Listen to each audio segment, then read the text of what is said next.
अधूरी चिट्ठी। कभी कभी आज़ादी सिर्फ एक शब्द नहीं, एक अधूरी चिट्ठी भी होती है।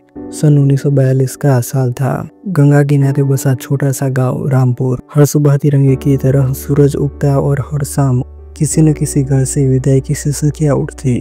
कोई जेल जा रहा होता, कोई आंदोलन में शामिल हो जा रहा होता। गांव के बीचों बीच एक छोटा पोस्ट ऑफिस था, जहां बालक रमेश अपने पिता के साथ मदद करता था। रमेश बस 14 साल का था, पर उसके भीतर जोश किसी जवान सिपाही से कम न था।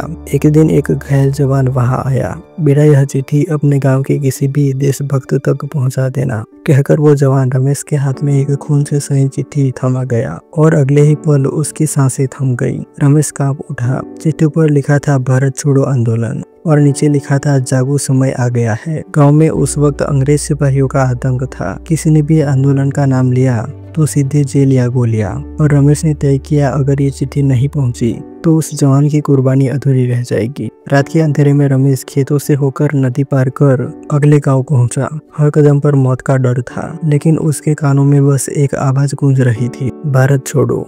सुबह तक वो चिट्ठी गांव के नेताओं तक पहुंच गई। उस एक चिट्ठी से गांव में क्रांति की लहर दौड़ गई। लोग झंडे लेकर सड़क पर उतर आए।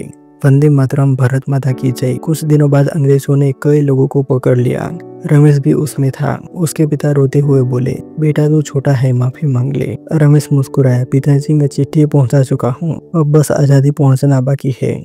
और वह हंसते हंसते जेल चला गया। आज भी रामपुर के पुराने पोस्ट ऑफिस में वो चिट्ठी रखी है। खून के धब्बे अब मिट चुके हैं और उस पर लिखा, जागो आज भी ताजा है। अगर आपको ये कहानी दिल को छू गई हो तो इसे लाइक करें, कमेंट में जय हिंद लिखें और ऐसी ही प्रेरक कहानियां सुनने के लिए सब्सक्राइब करें। जय हिंद।